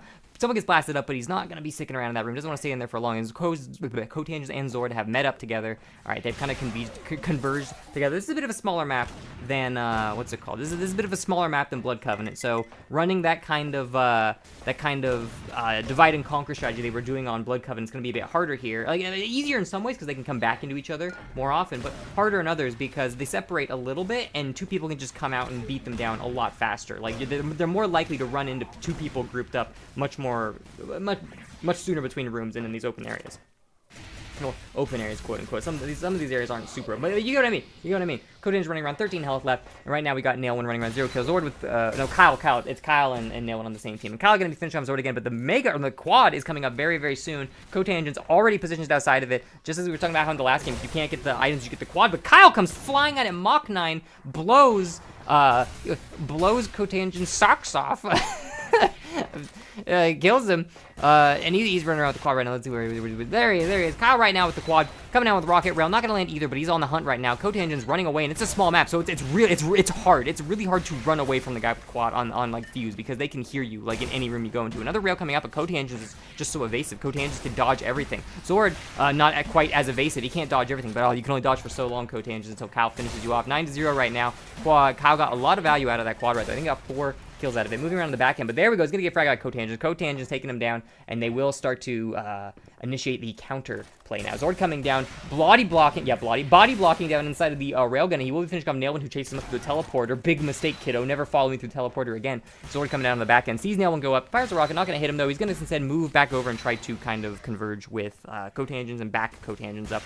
You know, put their damage together a little bit. They are playing from behind on the score, so it's very wise of them to put their damages together. And it looks like that is what their game plan is. They've kind of converged into the same room. They're doing a lot of indirect damage, and then Zord just shoots Cotangents in the back of the head. They're doing a good amount of indirect damage to Nailwind and Kyle. Get them low so that maybe Cotangents can go out. And as you can see, they're kind of doing that same game plan they were doing earlier, where Zord kind of like stakes out a room, stakes out an area, stakes out a power position, and he tries to like finish the people off as they come in and they come through, and then Cotangent just kind of acts like the bloodhound and goes around and tries to like push people out into Zord. They're splitting up a lot, but again, that's not necessarily a bad thing to do. What's important is target prioritization. I remember I was talking with my buddy Goodspeed once, and the last like 3 lands he's gone to in Germany, him and his buddy Adappa, they've won the Quake Champs 2v2 tournament there. So I like to believe he knows what he's talking about. And one thing he said is that, like, there's a lot of different ways you can play your positioning, a lot of different ways you can spread her out through the map and do whatever you want to do. But what's really important in 2v2 is proper target prioritization, because 2 is, of course, going to be more damage than 1. So if you've got Kyle going to be grabbing the Mega or the Quad right there, so now Kyle in possession of the Quad for the second time, instead of, staking out the room early like last time, Kyle just swoops in again and grabs it at the last second. He's a crazy, slippery little man taking this Quad, doing a lot of damage. But yeah, something good Speed pointed out was that what target prioritization is what's important. So even if you split up a little bit, if you converge on the right people at the right times, that's what's important. Even if their team is always grouped together, if you group together, you put yourself in a position where maybe you can get taken out by both of them, especially if they have a stack advantage. So sometimes splitting up can be beneficial as long as you are properly target prioritizing and meeting up. And it seems like that's something that Zord and Cotangelo are putting into practice a lot, where they don't travel together necessarily so much as they move around the map and try to take key points of control and hold them while the other kind of forces and pushes people out towards them. And then when they do run into a fight, they always focus the same guy. You very rarely see Zord and Cotangelo just shooting different people willy-nilly when they get in a fight. They are almost always realizing, even if unspoken, even if they're not like saying it to each other, get this guy, there's probably an unspoken kind of understanding that they just have developed through their game sense, where they know who to shoot and they're focusing their fire on those people properly. And they're clearly catching up because of it. It's working. Next Mega is going to go into Cotangelo's right there. So on top of the fact that they have item control, they are also going to be taking a bit more map control with how they are spreading out right now. Moving around the back end. Let's see how Kyle and Nailwin are doing. Nailwin with the -1. Oh my god, is he team killing again? How are you going to acquire the -1? Probably team shooting. Unbelievable. No, or that or he accidentally killed himself maybe in the middle of a fight. Shit happens. Coming out, he's going to try to finish Zord off. Zord is really low, but he's not quite able to land the last shot. Mortar's going to be coming out. Now he's in a fight with Cotangelo. Cotangelo and Zord, they rotate out like a game of Rocket League. All right, here's the pass. Boom, you're in Zord. Like, tag out. Zord comes in, Cotangeno's out. And Zord's going to be the one to finish off Nailwind right there. Or vice versa, whatever. They tagged in, they tagged out. Zord had low health, Cotangelo's in, they tag out. Here, there it goes. Blaster Shot gonna come out, and Cotangeno's gonna be killing Zord. Revenge for all the times that Zord killed Cotangelo on Blood Covenant. Unbelievable. These guys have no team. Oh my god. Zord gonna get the quad. He's gonna kill Nailwind right there. So now Zord on a roll with the quad right now. Move around the back end. You could look at Nailwind's score and say, oh my god, -1, he must not be contributing. But that's not the case, because what matters in Team Deathmatch isn't the kills. The kills don't matter. What matters is unreturned damage, or just damage in general. Sometimes it doesn't have to be unreturned, but like taking control of the items and unreturned damage is what's really important. So like Nailwind might not have all the kills on his team, but if he's doing damage to people and Kyle's just the one getting all the last hits, that's still extremely valuable, because what matters in the end is getting those points, and they are currently in the lead, so it's clearly working out for them. If you look at the scores right down here, Nailwind has done like 1k damage, not as much as Kyle, but he's also hasn't taken a ton more damage than he's dealt, so it's not like Nailwind's just feeding damage. He is attributing a lot of damage to these kills that Kyle is picking up on. Zord moving around the back, and he's got control over that Mega section, and Cotangelo's coming around the opposite side of Zord. They're kind of moving around opposite ends of the map each other, and then converging back middle through the opening. Zord's going to be in a fight right here, and there's Cotangelo's right behind. I was about to say Zord's in a fight right now, so that means Cotangelo's going to come in for the flank, and as you see Nailwind fall in the pit dead, you see Cotangelo's right there under him, coming in for the flank, just as I had said. They're working together really well like that, in that they are constantly backing each other up. Anytime one of them is in trouble, anytime one of them is in a separate room nearby, someone always comes in and tries to get them right there. Both of them converge right there on the top middle pillars, though. They are all very out in the open. Kyle and Nailwind are going to be coming in. Nailwind going to be king of the blaster right there, and Zord on the run right now. Is Nailwind going to be able to catch him? Another blaster shot coming up, but he's not going to land it, and he will be stuck in the little sloped pit, which is basically a death trap. It's like a quicksand pit. You go in that. I can't tell you how many times I try to get the railgun in that pit, and I just die. It's like a little sloped death trap. That pit sucks. I mean, it's a good pit. It's a good pit. Maps need to have traps on them to be interesting, but that pit sucks because I die in it, and I don't like dying. Nailwind coming in over the top. Over the bottom now after getting killed. He's going to come with the rocket. He sees that the quad is coming up soon. He wants to be able to go and support Kyle on it, blasting someone down off of the middle of the Mega. Moving around on the back end, he's going to be grabbing the rocket on the top, but, it looks like he's actually stacking up on weapons instead, and he's just going to leave Kyle to grab the quad, and Kyle will be the one actually grabbing the quad. He just gets that chip for free. I didn't see him grab it, but I assume it was relatively for free if Nailwind wasn't even with him. Unfortunately, though, he will be going down, taking a lot of damage on the back end, and now Cotangelo's in possession of the quad, is going to be going around, finishing off Kyle. Sees Zord. Is he going to kill him? He's not going to kill him. It was a little tense right there. I wasn't sure. Cotange is coming around with the quad. He's looking for it, but Kyle and Nailwind are both hiding. They don't want to be caught out right now. They want to try to stay the fuck away from Cotange with his big, scary quad. And Kyle right now, on the run, chasing Cotange's down. He knows that the quad is expired, and he's getting aggressive now, and Nail following right behind him, it looks like. Zord coming behind. Yeah, there's the Nail behind Kyle, ready to give him some backup, but Kyle's able to finish off the cord, Zord and Cotange's right now. Meaning that they're on the look right now to try to secure some more items and get that sack advantage up so they can kind of pick up the score that they have been down on a little bit.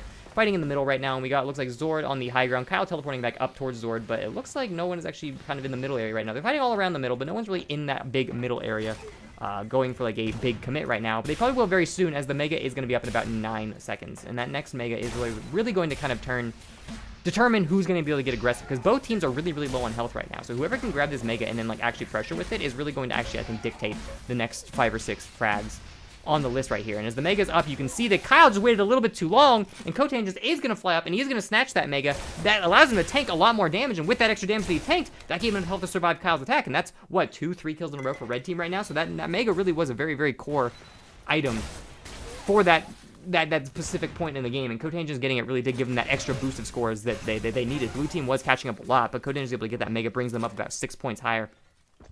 Gives them a pretty comfortable lead. You know, you can't sit back on your laurels on it, but it is a very comfortable lead. And with the next Mega coming up soon, it looks like this time Zord is going to be moving over to it.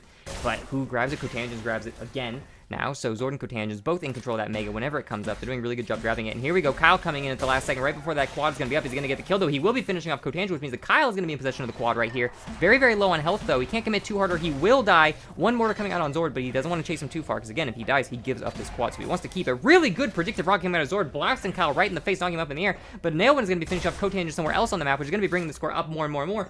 Zord and Cotangens on the run right now. 10 seconds left on the quad. Even if they kill Kyle, they're not really going to get a ton of value time out of it, so they're just trying to stay out of Kyle's line of sight. They don't want to die. They don't want to get killed. They don't want to give him any more value on this. Kyle shooting through the floor. He's doing a lot of damage, but he's not able to pick up any of these kills. Coming around on the top there, it looks like, where is Nailwind? Where is Nailwind? He needs to be able to back up Kyle pretty soon, because Kyle's gotten the enemy team very low, and they need to be able to converge their damage soon to try to pick up some of these kills. Nailwind coming around on the back end on the bottom, sees someone, but he unfortunately isn't going to land any shots. He's going to get blasted up with a rocket, and he's on the back end right now, not able to pick up the yellow. Mill's already been taken, and the Mega's coming up soon.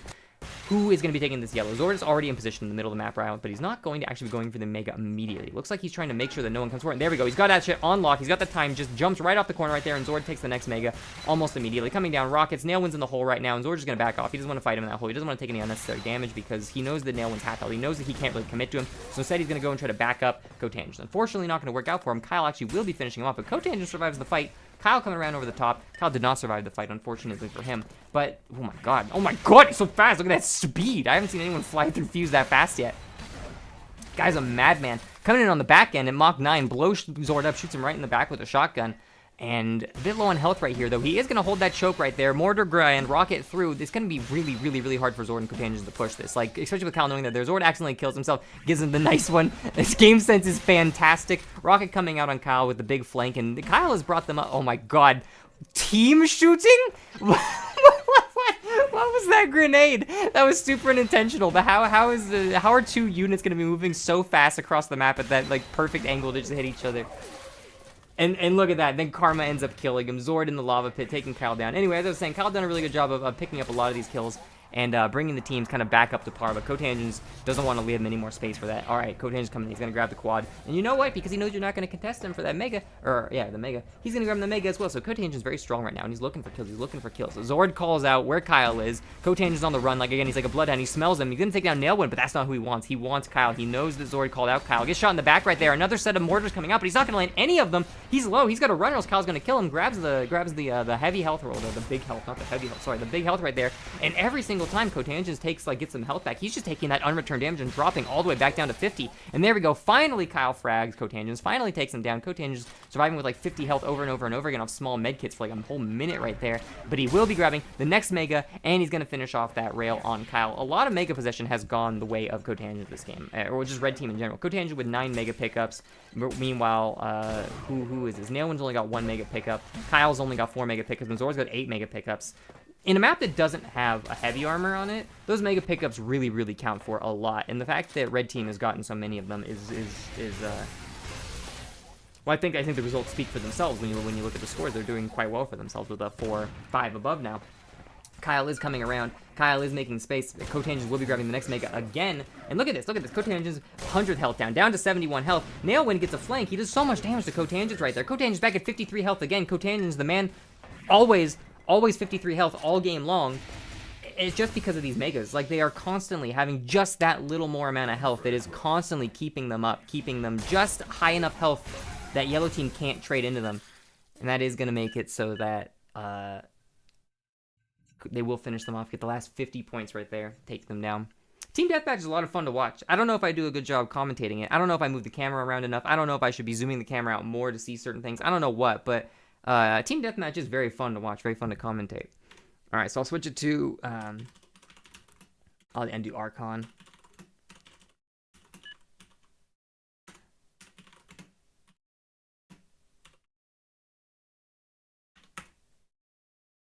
GG's, let's see.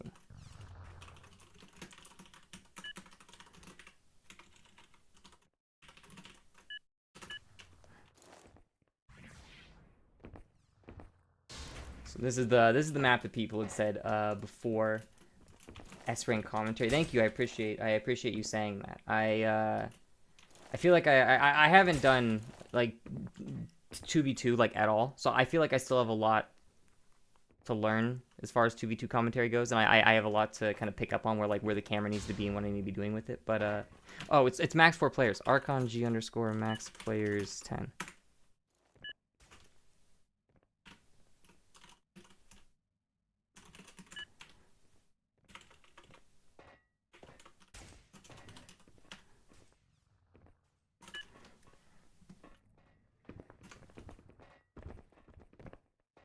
So yeah, I feel like I've got a lot to learn with the 2v2 commentary, but man, 2v2s are a lot of fun to watch. I think they're a lot of fun to watch. They're a lot of fun to play as well.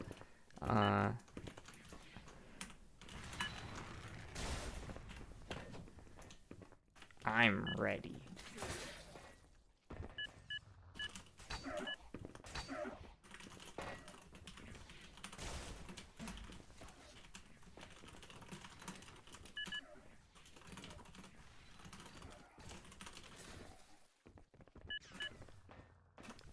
I'll try to do commentary. Let's see what we got.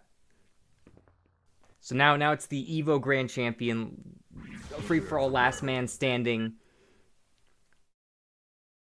Apparently, Alotropy is the last man standing champion. Completely unbeatable. We'll see how it goes. Right now, we got Kyle's perspective, I believe. Yeah, the white one's Kyle. Yep, Kyle's perspective, Alotropy's perspective. Let's see how the last man standing champion plays this game. All right, moving around, Crylink, power, a packet loss at 195 ping. I see. Champion tactics, the body flicker technique. That's a good strategy right there. And why do so many people get packet lost to my server? And maybe it's a routing issue. I mean, most people are fine, but some people do. I gotta figure out how to fix that. But anyway, Cotangent's moving around the back end right now. As far as lives go, right now people in the lead would be Cotangent, Alotropy, whatever. I can be told how it's pronounced properly later. As Zord, and on the 4 lives left, we got Kyle, Splat, and Nailwind. But now we've just got Cotangent with 5 lives left. So we gotta watch out. Our good man Cotangent's over here on the run. The Rat King himself, Cotangent. Oh no, but he gets knocked down by Nailwind. I don't know if Cotangent really is the Rat King, but when we played Unreal Tournament, he was definitely the Rat King. I don't know if those tactics work as well in Xonotic, but in Last Man Standing Unreal Tournament, he was definitely the Rat King. Moving around in the back, and he's got a lot of these. What are they called? Like a lot of preemptive fire, trying to get a lot of indirect damage onto people while trying to avoid that damage himself. People going through the teleporter. He's just trying to swim, stick next to the portal, doesn't want to get caught out, but he's getting hit with a lot of grenades right here, and he might go down very soon. 65 health right now on Cotangents. He's got to get the hell out of here, and Splat will finish him off. Splat, self-proclaimed master, who would take everyone down in Last Man Standing. What is he up to right now? Why can't I find Splat? Is he dead? Hello, let me switch to Splat. This must be Splat right here, right? Can you delay your spawn? Okay, you can delay your spawns. I think only about like 10 seconds or something. Where the hell is this Splat guy? Where is this? Where's this Splat guy? We got Zord up there on the high ground. Cotangen's here. Kyle moving around over here on this high ground. Zoom this up a little bit. Electropy's down there hiding. Kyle knows where. Look at these. Look at these rats. Look at these rats right here. And then Splat comes around the corner. Oh, rat detected. Oh, look at these. Kyle's like, oh, I've been detected. I better cheese it. Electropy. Oh shit, he saw me fire a rocket. I get the fuck out of here. And somewhere on the map, no one drowns. Yeah, okay, buddy. Splat on the run right now. I found him. There he is. There you go. Found him. The man himself. Coming in over the top end. Splat does not have the most lives right now, though. Zord actually has the most lives. There we go. Now Splat and Zord have the most lives. Electropy down to only 2 lives. The king queen of what's it called, last man standing may be dethroned here as Cotangen moves around the bottom. Splat sitting on his high ground, not being shot at. Cotangen shoots at him though. He's head down. He's under fire. No one's near Splat though. He found a good play. Oh, there's Zord. Look at the little ratatouille rat over by the computers, just hanging out, not fighting anybody until someone runs into him. Oh, I gotta get the fuck out of here now. Splat doing a lot of good unreturned damage though. Splat has done a very good amount of unreturned damage. You know, if you want to, let's see. Let's look at those damage numbers. Let's do some damage number comparisons. The highest damage done so far in this game has been from Kyle and Splat. So maybe Splat wasn't lying. Maybe when Splat said he's how embarrassing. You know, maybe when Splat said he's the king of last man standing. Maybe he was right. He does have a lot of damage. So it's like you can't deny that his unreturned damage is quite good. He's done more damage than he's taken, and he's got the most lives. He's doing pretty well for himself. Kyle, though, unfortunately, is the one with the most damage, and he is also down to 1 life left. So Kyle has to be very careful right now. He's got to play like a rat. Uh-oh, someone detected. They're out to be behind the same box she was behind last time, and Kyle's not going to stick around to fight anybody. He's like, he's gotten enough kills. Okay, he's gotten 1 kill, but he's gotten enough damage done. All right, his damage quota has been met. He's got to get the hell out of here. Maybe hide around the wall, hold an angle right here. You know, I like Counter-Strike 2. It's my favorite video game. The op, incredible. That's what this is. This is like watching an opera play in Counter-Strike right now. Look at Kyle. He's just holding. Oh, but he's going to take a shot at him. They are going to miss, though. Kyle on the run. 2 people chasing him right now. He's got to get out of here. Look at all these lives. And Electropy dies first?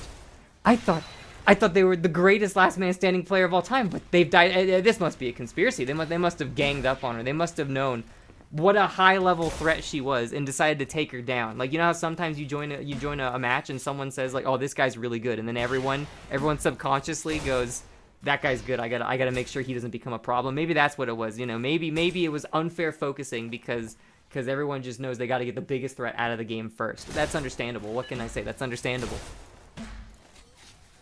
Zord right there taking Nailwind down, which makes me think that Nailwind is now the 5th place one to go down. Splat right now with 2 lives left, and he is actually racking up a lot of unreturned damage. Like Kyle with only 1 life left and 2.3k. Splat with 2 lives left and 2.2k. People really have to start trying to find Splat right now because he is very close to death. Splat is very close to death, but he's got 2 lives is the thing. I think that maybe they should be a bit of a, I was going to say a truce between Cotangen and Kyle while they take Splat down, but hey, this could still work. Kyle's still at 200, so if Kyle can land one shot of unreturned damage on Splat, all he's got to do is ambush him. All he's got to do is find, oh, Splat takes a shot with the railgun, but he misses. Grenades coming out. Kyle, he fakes the rocket jump in and makes Splat shoot a rocket early. Splat, and it works out for him. Splat does fire the first shot early. Kyle will get hit by the second shot, but that first shot early means that he can't go, he won't take as much damage going in.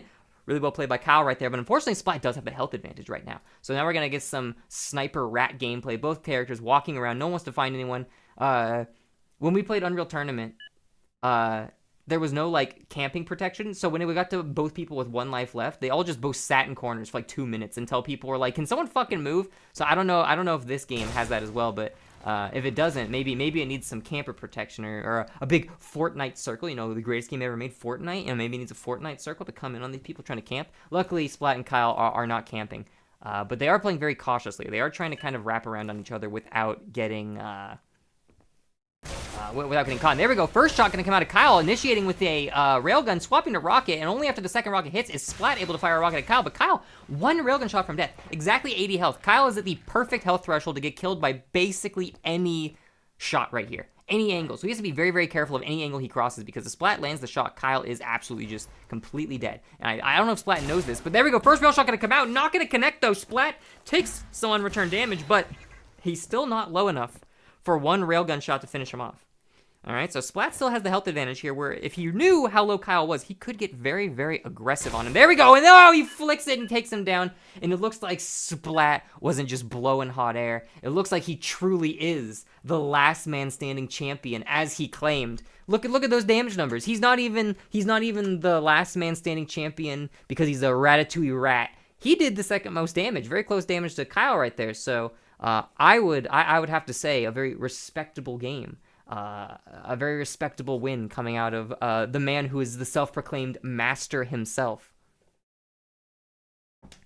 And I can't be fucked to turn it to last man standing again. I'll like make it. I'll put it on like last man standing, like maybe change the map to like Tuma or something. But fucking maybe Silence Siege. Fuck if I know. But let's see. Archon Sage map Blood Covenant _ Zon _ R1. I'll swap it there, and then I'm gonna get out of the server though. Let them do whatever if they want to keep playing. If they don't want to keep playing, up to them. That's the stream. Went on for an hour and a half. I usually try to go for about an hour when I do stuff like this. Like when I do the exhibitions, I generally intend for the exhibitions to go on for an hour. I thought the 2v2s would go on for quite a bit longer, which is why I only wanted to do one set of like 2 players versus 2 players. But seeing as how they actually were over quite quickly, maybe next time I decide to do a 2v2, I will do 2 sets of teams. And that could be good, so I don't overstay my welcome, because I didn't want to just end immediately. I want to do a little bit more without overstaying my welcome, and that could be that could be a good time maybe. I also had a couple of ideas for some other events in the future maybe. Like I was thinking, oh my god, that was louder than I thought it'd be. I just threw the music on again just to kill it. So I was thinking in the future, like maybe I've got a few other ideas. I've got a Huni mode config. A Huni mode's not super interesting, but it could be different. Maybe get some other people and to give things a try. There's also another type of duel that I've done in the past, which is do you remember Quake Champions when it first came out, how things were run where you had like 3 heroes and you played until your 3 heroes were dead and or something like that. It's kind of like that, where you play rounds 5 minutes or first to 3 frags, and you don't win when you win. You have to win a map 2 out of 3 times. So every map is best 2 out of 3, and it's played 5 minutes or first to 3 frags. That was one format I've done in the past, and a lot of the people who did that back in Quake 3 seem to really like it. Because a lot of newer players, they kind of get scared of playing duel because they're like, oh, I'm gonna play duel and I'm just gonna lose for 20 minutes straight or 10 minutes straight and it's gonna suck. But when you play with a format of 3 lives or 5 minutes or first to 3 frags, that resets the game a lot. And while it might not teach you to play out of control nearly as quickly, it does help get newer players into the game who are kind of worried about getting shut the fuck down. The third type of event I was thinking about doing next time was a King of the Hill type event. And this is something that that I'd actually been asked to do for other arena shooters, and I never got around to it because I stopped doing stuff around them for this time. But, and the way this one works is I got this idea from the Russian Quake 3 players, because the Russian Quake 3 players said that a lot of times in their servers, they play matches 7 minutes 7 frags, 7 minutes 5 frags, or 7 minutes 3 frags. And they do that because, and they said that, oh, while it's not like the best option set for competitive, like quote unquote, like competitive pro player or whatever, they said that it's really nice for cycling people in and out. If you just want to get if you got like 5 people who want to play and they don't have to watch a 10-minute duel every time, you can just do like 7 minutes or 3 frags, 7 minutes 5 frags, and then just, more people can cycle in and out and you can get more people playing duels and it can be fun. But they said that they've also done King of the Hill events where they do like 5 minutes 3 frags, and they just say that the person who wins stays in, and you play a map 3 times, and the person who wins, and then you switch maps. You play a map 3 times, and then you switch maps, and the person who wins stays in. And every time they win a round, they get a point, or every time they win a game, they get a point, and they stay in. But if they win like 3 in a row, I think, they get the 3 points, but then they have to cycle out and the next person goes in. So it becomes this like King of the Hill thing where at the end of the day, you win after like an hour and a half, if you have the most wins, and because everyone is constantly cycling in and out, in and out, in and out, it becomes this kind of like King of the Hill event where the goal is to just stay in as long as you can. And depending on who beats who, it changes up the order of when people come in. Could be fun. But yeah, maybe that's another thing for next week. I appreciate everybody who joined in on the event today. I apologize that I didn't handle the solo signups as well as I could have, and that added some confusion, and some people came in at the last minute and really helped out. So I really appreciate all the people who came in last minute to help out. Kyle and Zord and Cotangent signed up very early. I appreciate them joining, but Kyle, Nailwind, and Spiroct, they came in seeing that we didn't have enough people to like do a 2v2, and they came in and they offered to play. So I really appreciate everybody coming in and helping get players to do these kinds of events. It's a lot of fun. I like being able to host events. I like being able to try to get people together to play these games that I like, and the people who play are really good, so it's really entertaining to watch. Alright, I'll stop holding people hostage if there is anyone watching still. GG's, thanks for playing, thanks for the games, and I'm not sure if I'll be lazy and upload just the low quality version, but I might combine the low quality and high quality sets and then upload that. But then I'm gonna have to watch the video compile for 20 years, and that makes me want to kill myself. It's whatever. All right, GG's.